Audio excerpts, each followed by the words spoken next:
কথা উপস্থিত করব, সেটা হচ্ছে অনেক আন্দোলন করি, সংগ্রাম করি, এমনটা সময় আমরা এমনটা জায়গায় পৌঁছাই আমাদের কাজ হাসিল হয়েছে। উদ্বোধন করে কে? একজন নেতা। ফিতা কেটে উদ্বোধন করলো কে? একজন নেতা। সে যে দলের নেতাই হোক, ক্ষমতাসীন কিংবা বিরোধী। তা আমরা যদি আমাদের সংগঠনকে জোরদার করতে পারি, নিজের পরিবার মনে করতে পারি, নিজের মতো কাজ করতে পারি, তাহলে আমাদের মনে হয় কোন নেতার কাছে যেতে হবে না। আমরাই তো প্রতিনিধি, আমরাই তো নেতা। আমাদের নেতৃত্বে যদি আমরা কিছু অর্জন করতে পারি, সেটাই হবে আমাদের সাফল্য। এই পর্যায়ে আমি ভরপাশা ইউনিয়নের সম্মানিত সভাপতি এইচ.এম. রুবেলকে তার মূল্যবান বক্তব্য রাখার জন্য অনুরোধ করছি।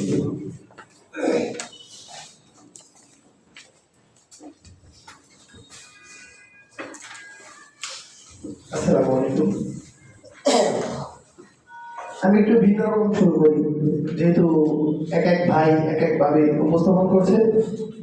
তো থাকতে পার ঘাটাতে তুমি পারের নাইয়া, আমার দিনটি এমনি যাবে বইয়া। আসলে এই যে একজন আমাদের শিল্পী ছিলেন খালিদা স্যারের কণ্ঠে কণ্ঠ মিলিয়ে এই কথাটা আমি এখানে মানে উপস্থিত করেছি এই জন্য যে থাকতে পার ঘাটাতে তুমি পারের নাইয়া। আসলে আজকে যিনি আমাদেরকে এই পর্বের বাগেরগঞ্জ উপহার দিচ্ছেন তিনি হচ্ছেন মোহন ভাই। তাকে ছাড়া আমরা এটা কখনোই চিন্তা কারণ আমরা জানি বাগেরগঞ্জ, কিন্তু আসলে বাগেরগঞ্জ আপনার আমাদের সবার জন্মস্থান, কিন্তু আমরা এখানে যে একটা তাৎপর্য সেটা কখনোই ওভাবে দেখি নাই। সেই জন্য আমি এই লাইনটা উচ্চারণ করছি। এরপরে আমি আরেকটি বিষয় উচ্চারণ করতে চাই, সেটা হচ্ছে যে যার হাত ধরে আমরা আজকের এই পথ চলা, সেই পথকে প্রসারিত করার জন্য আমরা এখানে সবাই উপস্থিত হয়েছি। আমরা সবসময় জেনে এসেছি ধান নদী খাল এই দিনে বরিশাল। আমি একটু ভিন্নভাবেই উপস্থাপন করি, সেটা হচ্ছে যে ধান নদী খাল এই দিনে বাগেরগঞ্জ। আমাদের দুর্ভাগ্য যে আমাদের একটা জেলা ছিল, সেটাকে মানুষের হয় প্রমোশন, আমাদের হয়েছে ডিমোশন। সেই ডিমোশনের জায়গা থেকে আমরা যদি আবার কাজে কাজ মিলিয়ে আমাদের ঢাকা থেকে যে প্রতিনিধি ভাইরা এসেছেন তাদের কাছে তারা আমাদের পথ প্রদর্শক, তাদের কাছে আমরা এই অনুপ্রেরণা এখান থেকে শিক্ষা নিব যে আমরা সামনের দিকে কিভাবে আমাদের এই বাগেরগঞ্জকে আবার জেলায় উন্নীত করতে পারি। আমি আরেকটি বিষয় উল্লেখ করতে চাই, সেটা হচ্ছে যে আমি আসলে মেডিকেল পেশার সাথে জড়িত। এখানে একটি বিষয় আছে যে আমাদের বাগেরগঞ্জ হসপিটালকে 500 শয্যায় উন্নীত করা। আমি শেরেবাংলা মেডিকেল কলেজ থেকে মেডিকেল অ্যাসিস্ট্যান্ট করেছি। আমি ওখানে ইন্টার্ন করেছি, বিভিন্ন ওয়ার্ডে বিভিন্ন সময় কাজ করার সুযোগ হয়েছে। 250-300 ওটিতে সহায়ক হিসেবে কাজ করার সুযোগ হয়েছে, এবং আমার একটা লাইফের দীর্ঘ একটা অভিজ্ঞতা। আমি মনে করব যে 8 ঘন্টা একটা অপারেশন হয়েছিল, সেই অপারেশন আমি সহায়ক হিসেবে কাজ করার সুযোগ পেয়েছি।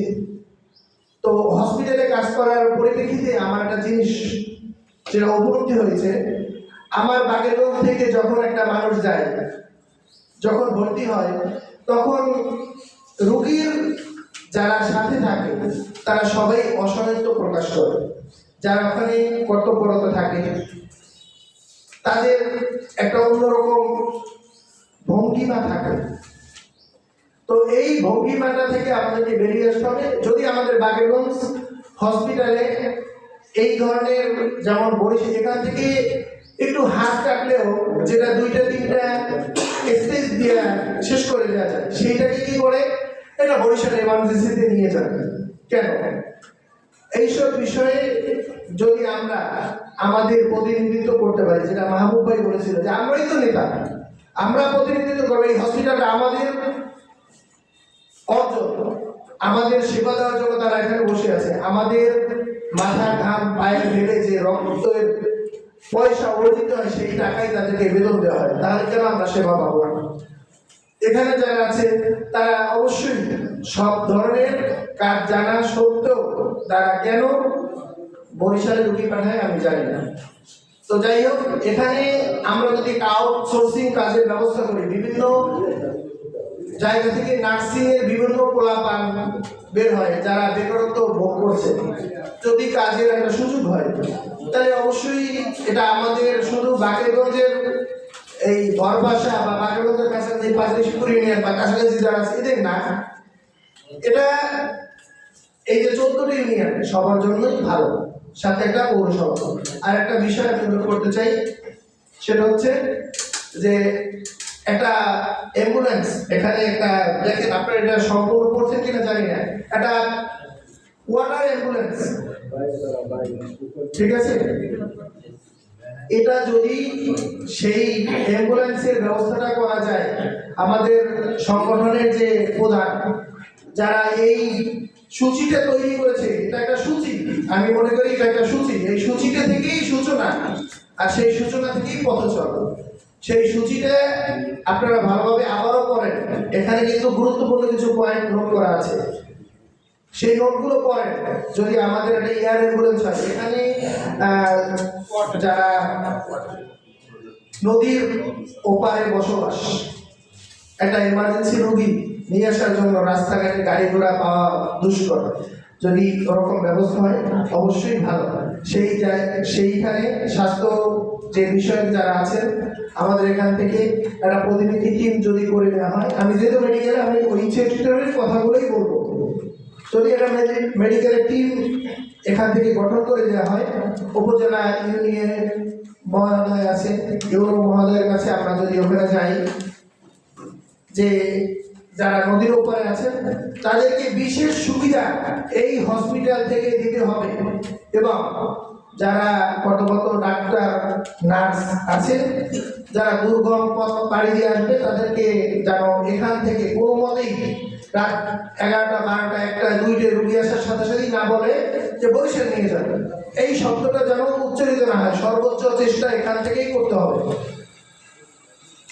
এটা আমার একটা উদাহরণ আহ্বান রইল।